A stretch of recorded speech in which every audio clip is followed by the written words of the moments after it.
Okay, Fight Lens are back up in Sheffield with the blonde bomber, Ebanie Bridges. Ebanie, it's been a while since we spoke to you. Yeah. How are you, first of all? Doing well? Yeah, I'm good. I'm really, really good. Yeah. Looking vivacious as always. Thank you. No doubt, no doubt. Obviously, unfortunately, your last fight didn't go to plan. Commiserations on losing your IBF belt. I thought you were very gracious and classy in defeat, as we expect nothing less from you. Yeah. You alluded to the fact that the chemistry between you and your trainer, Dave Caldwell, at the time wasn't great. Obviously, you had a late change of opponent as well, 12 months out of the ring. Do you think all those things combined just meant that the performance on the night wasn't what you were hoping for? There was so many things. But like I said, I don't want to make excuses, but I could list off 1,000 excuses. Do you know what I mean? Or reasons. But the reality was I wasn't myself from that night. Everyone can see that. Everyone, that wasn't me. Mm-hmm. I don't box like that. It wasn't me. Like for whatever reason, when I'm not gonna rattle off reasons, but it wasn't me. Yeah. And 4 opponent changes, all these kind of things. It's a lot people don't realize, and it's, boxing's hard enough as it is, and it is very hard when you got a lot of stuff going on outside of the ring. And trust me, it's not Onlyfans. That's the last of my problems. Right. You know what I mean?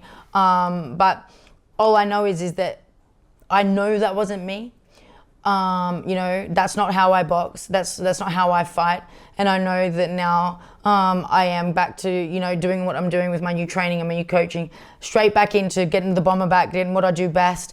I'm so confident now that whether I fight her or anyone else, it's that confidence back that I can be undisputed. I can be world champion in being, because that's what got me there. That style, that fight, that's what made me a champion, And I just need to go back to just doing what I did best. Yeah. And I'm confident with that, like I had always been, And I think because I didn't really go in there as myself for many reasons. You said you felt emotionally exhausted. Emotionally exhausted. It was just like a lot of things, trying something different, all these things went against me. But she came in, she won. She won fairly and squarely. She boxed great. She smothered me. She pushed me around. She didn't hit hard, obviously, because I wish she did in a way, because then maybe it would have been, hey, put your fucking hand up. Yeah. But I think wasn't really feeling the shots, and when I finally watched the fight back, only about a month ago, because I just really didn't want to watch the fight. Yeah, I can imagine. Because I just was like, I don't want to go through that again. No. Do you know what I mean? But and I was like, it's like nothing I can really learn from it, because that wasn't me. Yeah. All I got to do, the only thing I learned is do what you do best, which I didn't do that night. Of course. We saw Anthony Joshua when Andy Ruiz came in as a late replacement for the big baby. You always got to risk. Yeah. You've always got to risk. And remember, she fought 4 weeks before. I hadn't been out of the ring for 12 months, broken hand. Different coach. That's just a start. But like I said, not going into it, because the reality is I lost. Yeah. And I couldn't do what I had to do on the night for whatever reason.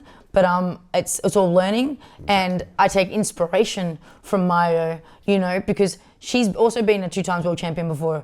So she's won, then lost, then won again, then lost, and now just won again. So just because I lost my belt don't mean now I can't become how many champions do that? 2 times, 3 times world champions. Yeah, so it's not like all of a sudden I have a shitty performance, lose my belt, and then I can't be a champion again, because I know I'm at that level, especially when I'm at my best. Exactly. It's just now about getting the opportunities, to have those fights. Yeah, and looking forward, obviously, there's no point looking back. No, really. Absolutely not. Looking forward, how does 2024 and 2025 look for you? I mean, in terms of ideally winning your belt back. And then for me, how it looks like my dream would be obviously getting out as soon as possible. I want to get out in summer. I want to fight regularly. I've said that constant. Do you think I actually like fighting once a year? Do you think I actually like fighting every 9 months or absolutely not? It's so frustrating. No, it's frustrating. Yeah. I love fighting. Yeah. That's my passion. I said I don't. Obviously I don't do it. It's not obviously I don't do it for money, of course, but I want to be paid my worth. Of course.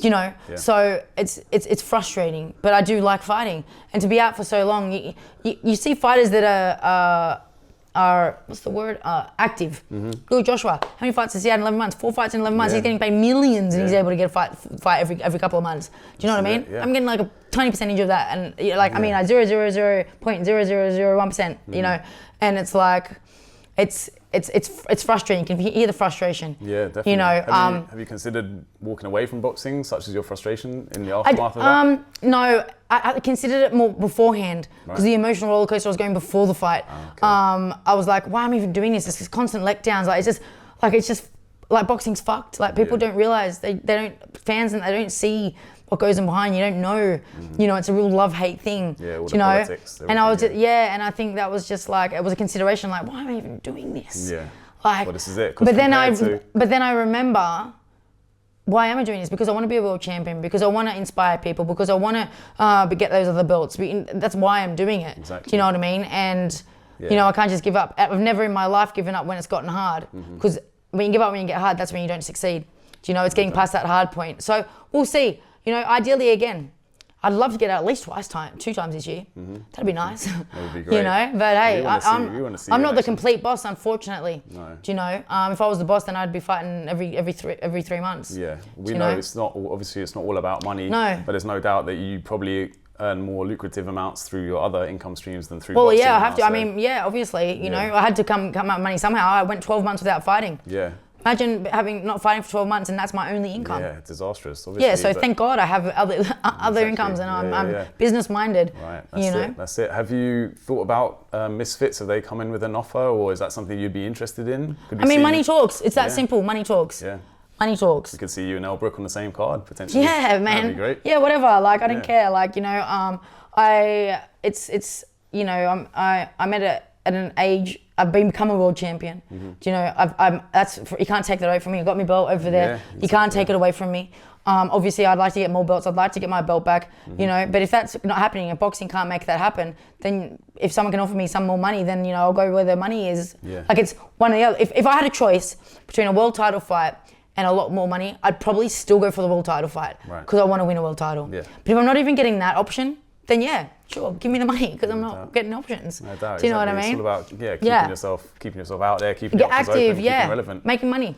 You said you'd love to beat up Astrid Wett. I think a lot of people would like to see that. Can we start a GoFundMe or something to make that happen? I mean, GoFundMe. Has she responded? I don't know. I don't look at it. You know, to be fair, I was only on because I never go on Twitter anymore. Like I just post and fuck off. Like I don't go on Twitter much. It's just a toxic environment. I think, you know. And I just went on there and I saw it. I just happened to see it, you know, and I thought, oh, this is a bit of banter. And I thought, yeah, this is a bit of banter. I'll put it out there. And, you know, obviously do what I do, market, get people. I knew I'll get people talking. Yeah. And I thought I've been real quiet for a while. So, and it was also she's obviously the rival of Elle, who's like my best mate. So I thought, oh, you want to call out some football? I go, I'll fucking fight ya. Like, obviously, I mean, she can't even say no. She can't even say yes to Elle Brook. You know, so. It's a hypothetical fight, but I don't mind getting people talking about me doing it. And that's exactly what it did. So thanks everyone that was chatting about it, and everyone that wrote about it, and everyone that replied and retweeted. And you just did exactly what I wanted to do. And that is get people talking. Let's see what happens if you bump into a ringside somewhere. Yeah, you know, I'm not really like that. I mean, if she does something, but no, it's like, it's literally, it's just internet shit, isn't it? Like that, a lot of people will say, it's just like, it's marketing. That's it. It's promoting myself.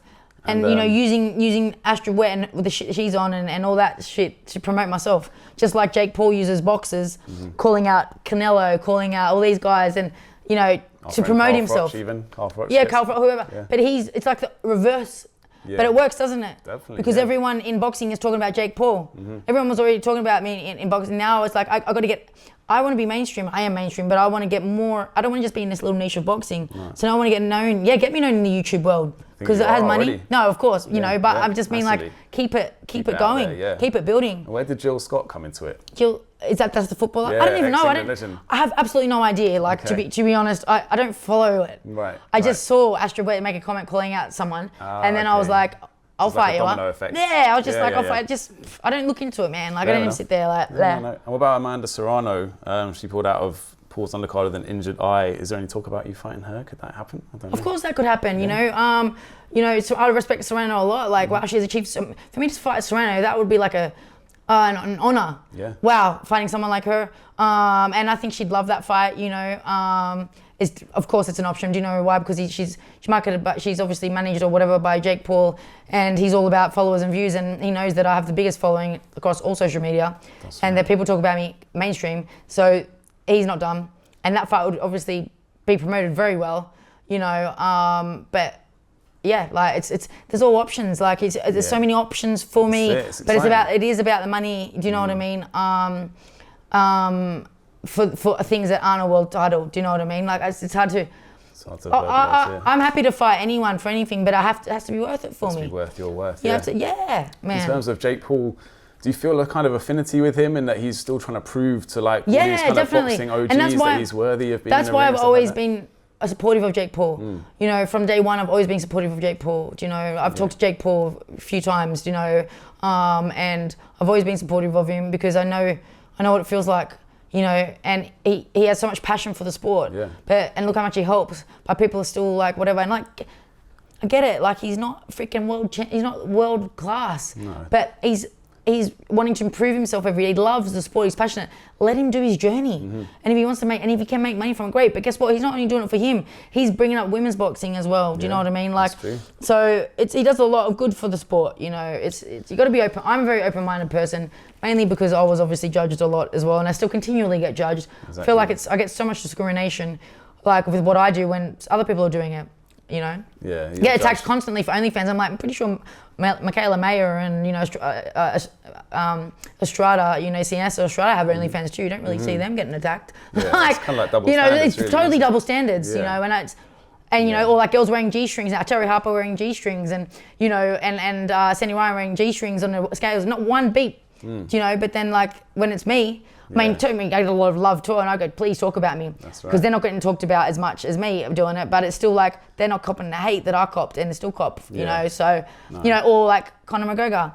Yeah, I'm sponsored by Conor McGregor, I work with him, but so does Macy Rose, so does so many other boxing people, but I'm the one that gets the shit like that, and I'm the one that's, it's discrimination. It's hard to comprehend, but I guess it does kind of benefit you in a weird way. Oh, it benefits as well, me. Keep talking about me. Yeah, fuck, like, that's it, exactly. The haters talk about me more than the fans, but the fans take nice stuff. But all it is spreading my who I am. Yeah, that's it. Not really who I am, because they do say negative stuff, but people come and look, and then they see, and in the end, it's like the higher you get, the more hate you get. More love you get, but the more hate you get, but it doesn't, in the end, doesn't matter, because all that matters to me is the people that know me and the people I know, not someone across the world that has never actually met me. Some person behind a computer. We'll come to the haters and some of the trolls in a minute. In terms of Jake Paul versus Mike Tyson, like the match itself, obviously there's a 30-year age gap. It's quite out there, like shocked a lot of people when it got announced, because it wasn't really leaked, it just came out like that. Do you think there is a bit of a concern health-wise for Mike Tyson getting in the ring with Jake Paul? Because Jake Paul's pretty built now, he's pretty hench, but Mike Tyson's Mike Tyson, so... Yeah, like when did Mike Tyson fight last Roy Jones? Like Roy Jones was obviously, he was still sharp and explosive and strong. Do you know what I mean? I don't think so, no, and from what I've heard, rumours-wise, it's exhibition anyways and headgear, so... That's right. Whatever, man. It's getting people talking. Jake Paul, he knows what he's doing, man. Yeah. Who would your money be on then if you? I don't even. Well, Tyson would fucking kill him. Like, do you know what I mean? I think. But like I said, I don't think it's actually a real fight. So. Tyson Fury reckons it's great for boxing, this bout. Of course. Carl Froch is quite of the opposite opinion. Of course, but Carl Froch is just like Carl Froch. Like he's been bitter against Jake Paul and YouTubers forever. Do you know? So he will never have nothing nice to say, and then he goes and calls him out or something. But it is. Both ways, I think you gotta understand. Anything that brings eyes on boxing is good. Jake Paul, he's got a huge following, young following. Yeah. And now they're seeing him boxing, and he's taking boxing seriously. He's a novice, but he's getting better, obviously. But the fact is that all his followers now are probably into boxing, which brings so much more people into boxing. Right. And that kids might go to the gym, Jake Paul does boxing. I want to do Jake Paul. I want to do boxing. Who cares if he's a YouTuber? The fact is he's still doing boxing, still bringing to the sport. Do you know what I mean? Definitely. So I don't know, it's just bitterness, I think, because he obviously earns a lot of money. But he's had to work hard to earn that money in his respective industry. That's it. It's being streamed on Netflix as well, isn't it? Exactly. Kind of like it's not like he just rolled out of bed and like said, "I'm earning millions." Like he's grafted in his own rights. He's really grinding. Do you know what I mean? Like, and to get the name that he has. Yeah. Same as Conor McGregor. Same as everyone that's up there. Exactly. You know, like I didn't just like roll out of bed and like get some tits and be like, I'm famous. Like it's not that easy. I fucking grafted. Do you know what I mean? But people don't see that. They just think, she's popular because of tits and whatever. No, I did interviews. I won't go into it, but it's graft. You don't get successful overnight. No but the people only see the overnight success and then they get jealous. This is it. Do you feel like it's frustrating the fact that you have to defend your friendship and working relationship with Conor McGregor so often? It's annoying. It is annoying. It is because it's like, but then I think you guys must be so dumb because it's so clear to me. Maybe I'm either really smart or I just think it's common sense. Obviously, people Conor's get a friend. vision clouded. No, I think it is. I think they just got this little fantasy that we're fucking, and then he's like, do you know what I mean? And then they get excited about that. Maybe go have a wank or whatever. I don't know. Do you know what I mean? But like, that's all I can think about. Like, what else? Because honestly, like, if there was something going on, I feel like you wouldn't be in public if you're doing something like that. No, I wouldn't be wearing his shit all the time and having a Forger stout in my hand all the time, or a brand on me all the time, or doing, it's clearly promotion. Yeah. Clearly. I think people want They want to think it up in their head for whatever reason. Like I said, for their own little joy fantasies, or to try and bring me down, or to try and bring Conor down because he has a lot of haters as well, or whatever it is. But in the end, people that are saying that, there's like, they're just trying to spread rumors or try and make things up, or like make themselves excited. I don't know.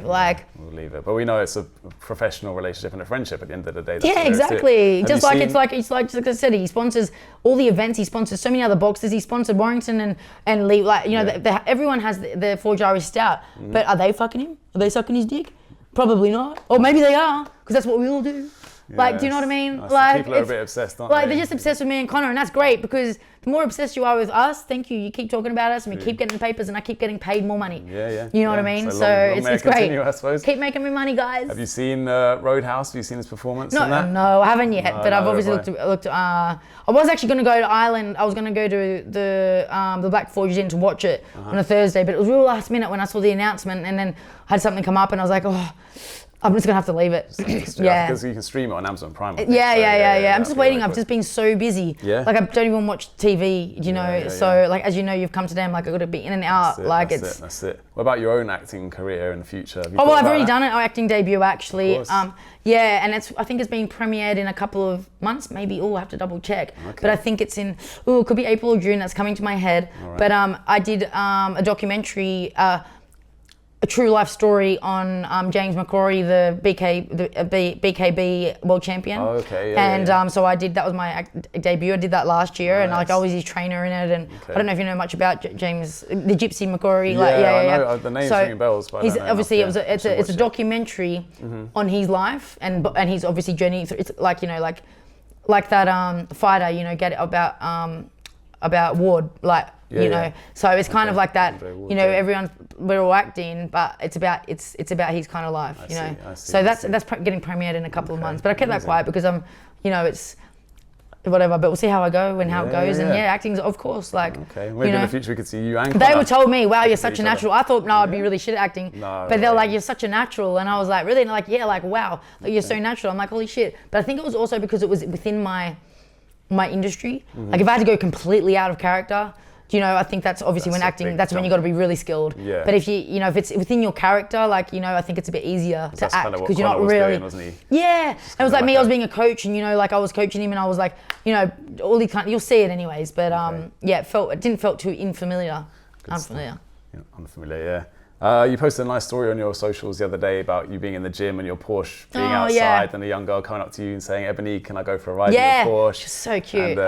Do you feel like you're inspiring, your legacy is taking shape as the older you get? When I get like meet and greets, it's always little girls coming up to me. Do you know what I mean? And they see the boxing, their mum and their parents love me. Do you know, like, they know all the inspiration. If you can look past your little jealous bitter thing and my boobs and whatever, and then you can actually see the inspiration that I am, and the role model that I am. And people can judge me on my OnlyFans, but obviously they haven't signed up. They just think what there is. I mean, maybe they should. Maybe they've signed up and they're just bitter. They should. Oh shit, that's not what I expected. Do you know what I mean? I don't know. So, but it was beautiful. She's come in and she's like, she sees me every day in the gym most days, and she's like, "Is that your Porsche out there?" And I was like, "Yeah." She goes, "Oh, I love Porsches. My favorite car." I'm like, "Really?" I'm like, "Yeah." And I was like, well, if you know, obviously, if you train really, really hard, then I'll take you for a spin. I took her for a spin, and I said to her parents, "Are you cool with me taking her for a spin?" And she's like, they're like, "Yeah, but she'd love it."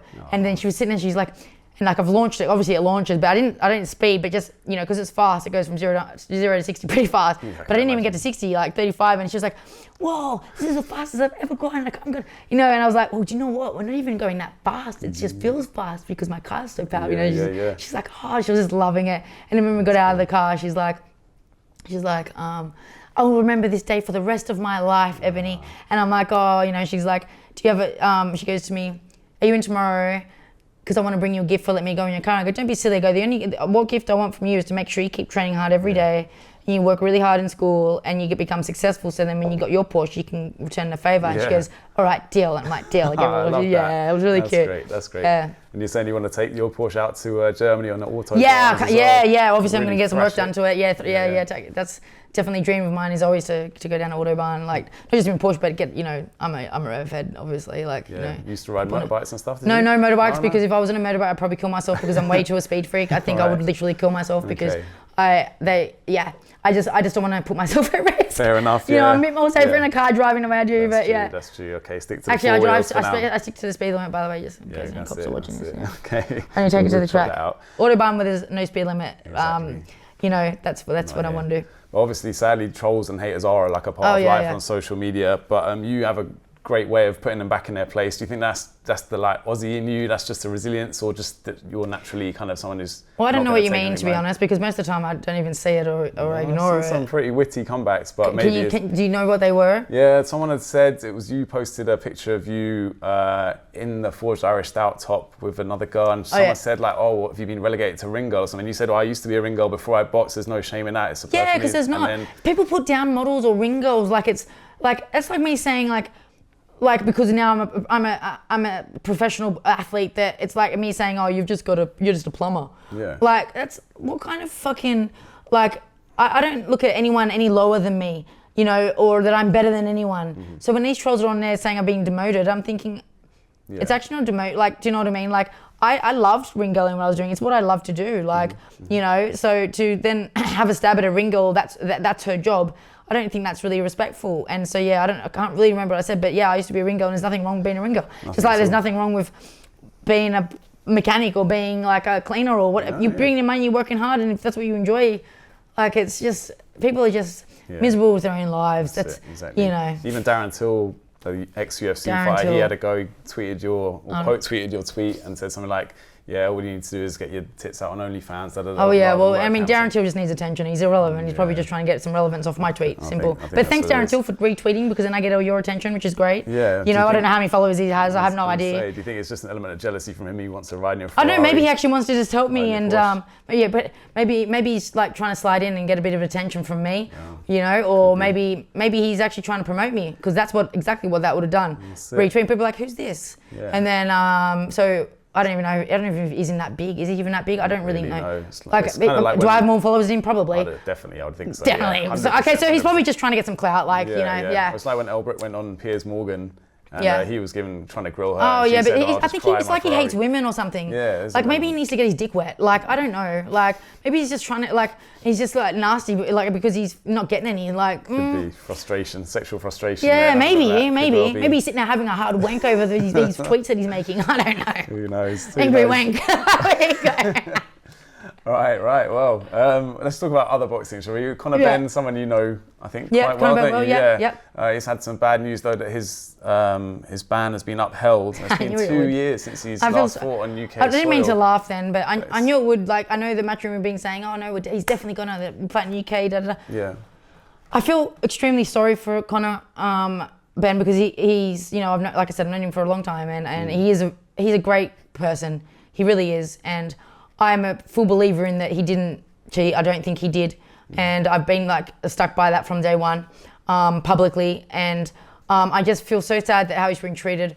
I feel like it's been so different to everyone else that's got done. Like everyone's just it goes under the rug. Like, how many of these athletes have got done for substance? Yeah. So many. Loads. But everyone's obsessed with Conor Benn with it. But I do believe it's a little bit with how he responded, but I think that was out of he's young, and he wanted to prove his innocence, and it's sometimes hard, like you got to, and what I've realizes you can't explain yourself. That's why I don't bother going online and replying to these people, because I'm like, even if I explain myself, you're still gonna have your own thing, because it's not me, it's you.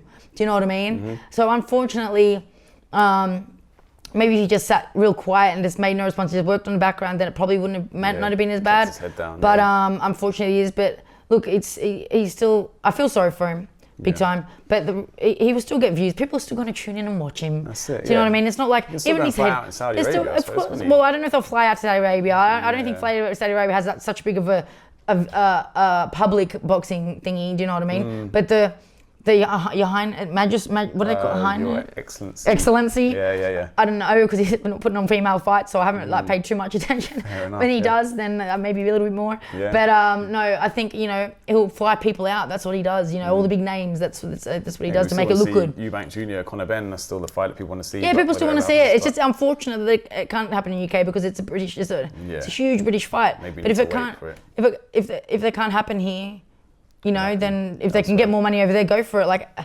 these fans will whinge that the fights are in Saudi, but it's not your job, mate. Like, imagine if someone offered you £100 for this job, but then someone over there offered you, 10,000. Yeah. Because that's kind of the difference. Like, it does happen, doesn't it? People go to Saudi. You're not going to go, I'm going to stay loyal to this guy. No, exactly. You're going to go, I'm going to go set my life up. That's it. Exactly. Like, it's a business. Boxing's a business. You know what I mean? So. Are you surprised to see Anthony Joshua demolish Francis Ngannou? Because I think you sort of thought that maybe Ngannou might actually.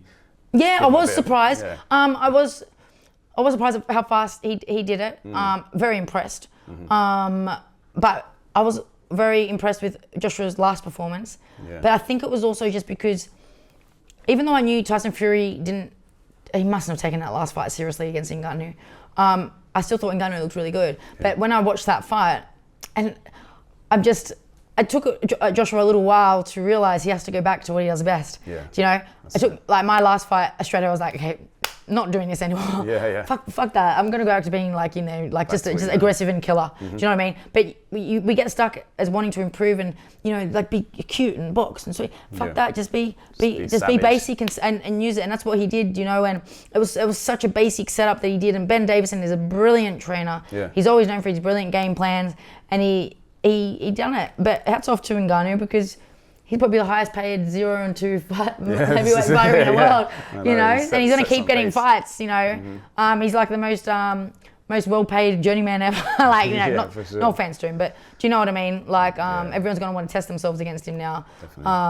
But yeah, brilliant. And I can only see now Joshua with Ben Davison and what he's been doing, that he's only going to go back up. Yeah. Where does he go from here now, though? He has to wait for Fury and Usyk. And then Fury and Usyk, and then there's probably a rematch clause in that, and then he's just gonna keep winning, and it's up to him, isn't it? But all I know is that he's just gonna keep getting better and better. Do you find it weird seeing Eddie Hearn, Matchroom, working with Frank Warren and Queensberry now? Because they were like rivals for so long, and now they're actually being kind of forced to stand next to each other and work. No, I don't find it weird. I think it's a good thing. I don't go, that's weird. I don't do that. I mean, the whole holding hand thing is really, really cute. I love it. I can't help but be like, that's so cute. Yeah. But it's all part of that culture, isn't it? But no, it's great. It's a good thing for boxing. It's beautiful for boxing. That's all we got to be. We just got to think whatever is good for boxing. It's good for boxing. Do you know what I mean? And true. It's good for boxing, so it's great. I was going to ask you who your favourite Australian boxer of all time is, someone who inspired you to get into boxing to start with. Oh, well, I'd have to say, Australian-wise, I'd have to say definitely Costa Tszyu.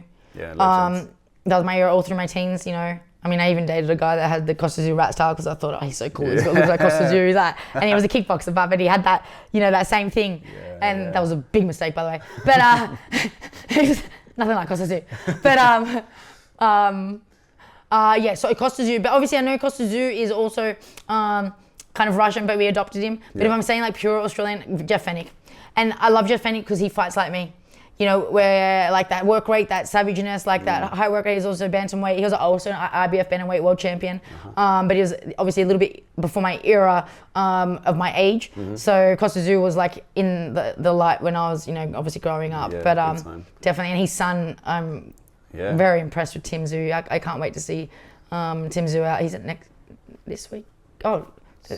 Sunday. Oh, what's this week? Sunday, 30th or whatever it is. Yeah, it's this weekend. Oh yeah, so really excited to watch that. Yeah, big future for him. Yeah, big future. There's something people, because he's basic, but he's so good at the basics. He's distance control and he's short punches. You don't, like, I think people underestimate him, obviously. Yeah, that's the big things. How about Australian sports, men or women in general, inspirational growing up? Shane Warne, was he there for you? Actually, that's when I was into cricket. Yeah. Those era, Shane Warne, obviously Brett Lee. But as soon as that era was kind of out, I was like, got bored of cricket, But no, I mean. Was Aussie rules a big thing for you growing up? Not for me. No. I was in a different state. We had rugby, rugby league. So NRL, NRL is big in my state. But yeah, no, like not really. Just. Fighting, like I was more interested because I'd been fighting since I was 5, so it was all like Van Damme and Steven Seagal and Jet Li and Jackie Chan, Bruce Lee. They were my, because I was always into fighting since I was young. Yeah. So that was more my not inspiration, but that's who I loved. I used to go down to a video shop, we used to hire videos, and they'd be like, I'd be like 9 or something, and they'd be like, oh, a bit keen on Van Damme, huh? Like, I think I'm only 9, and he's cute, but like. Obviously he's a good looking, but it was more I'm a kid, but I just like the movies. There's some classic like first. What was it? Kickboxing or Bloodsport, really? Either of them. Both great. We're both great. Yeah. I've got a question here actually. Could you see Conor being the next Schwarzenegger or Stallone, or has he got potential to be an action star? Do you think? Conor McGregor. Yeah, Conor McGregor. I'd have to see his movie, but definitely he's full of character. He's already got the brand. You know what I mean? He can do anything. He's one of those people. I believe, like me, we can do anything that we put our minds to, and he's lucky because he's already got a name, so he could go. And the accent as well helps. I reckon. Oh, everything, man. He's Conor McGregor. Like I don't know. Villain? Huh? James Bond villain. He could be anything. He could be anything. Yeah. I believe he can be anything. Yeah. He's an incredible human. Honestly, if you meet him in person, you walk in a room, he lights up the room. And I'm not just talking about in fans, like even just when it's a few people, he's just got that about him. And I think that, he's just driven when he puts his mind to something. So, and when you got people like that, they're unstoppable. That's it. And I think that's why you two make such a good unstoppable. combination. Yeah, definitely. And anyone that's successful. Yeah. So, yeah. A couple words about OnlyFans just to finish off. How do you feel it's going in 2024 compared to 2023? Has there been a change positively or negatively, or it's just kind of carrying on? Because since lockdown, I suppose since COVID, that's when OnlyFans originally started booming. Well, obviously I didn't start I only started OnlyFans. I didn't even when it was. What are we in 2022? Oh yeah, I think I've had it for just over a year. Okay. Yeah, well obviously when I first got on OnlyFans, it was because everyone was waiting on it for 3 years. Yeah. It had a huge boost. You know what I mean? But it's still great. It's still good. I'm still on the top 0.01 or 0. Something like that percent, so which is huge. So it's still good. It's still raking the money in. That's it, really. Keeping it fresh. I suppose that's the challenge, isn't it? Keeping it fresh, I suppose. Exactly. It's content. It's whatever, go on there and check it out. You either like it or you don't. Yeah. And I don't, and it's for me. It's I don't show my personal life on Instagram, and I don't blog. I'm not that kind of person. I'm like, hey, look, I'm going out tonight, or I'm not at home I do all my lives on there because I want to connect with my fans a little bit more on there. Give it a little bit more, obviously. And that's what I do on there. It's more exclusive stuff. So. And outside of that, have you got any projects, big plans coming up this year, or are you just taking it as it goes? Well, as you've just seen, I've just signed, partnered, and an ambassador with RTF, Ready to Fight, U6 app, which is really, really incredible. Yep. So we're going to be doing a lot of work with U6 and the U6 team with the Ready to Fight. I think it's a great platform for anyone that's into boxing, because it boxers, managers, anything. It's your one-stop shop for boxing. All things boxing related. And they're a great team, and I'm really looking forward to doing a lot of work with them and with that. I really believe in it, so we're going to see a lot more stuff on that. And if you don't know what that is, it's that little B. If you ever see that little B on U6, that's the app, that's the brand. You know what I mean? So you'll see it more there. We'll put a little B, on the video. My head gear over there with it on there, but it's called Ready to Fight. But I think it's just a great. It's kind of there's so many things to it, but give it just say one little thing that might be if you're on there. Say for example, I'm a boxer and I want to go to Mexico. Or I don't know, somewhere random like Finland, right, and I'm on holiday, but I want to train, or maybe I want to like spar someone, I can go on there and go, hey guys, you know, like da da da, and but it's just boxes. It's not like all this other stuff going on. So immediately connect you to someone exactly, who's kind of same, or hey, like weight. I want to find, you say you're a new boxer on the scene and you want to find a trainer. It's like, hey, I'm from this area. What trainers do you recommend? Like, is all that kind of stuff. Like, it's probably a bit overwhelming if you try and find all that in different places. But exactly, and you just know, and it comes to everything. Like, you know, there should be managers on there, lawyers, like anything you need. You want, like I said, one-stop shop. So fantastic. It's going to be it's really good. It's a great idea, and they put a lot of work into it, and I think it's going to be a huge thing for boxing. All right, brilliant. All right, well, I think that wraps it up well. Let's leave it there. Ebanie Bridges, thank you very much for your time once again. Been a pleasure. Thank you. Thank you. Cheers.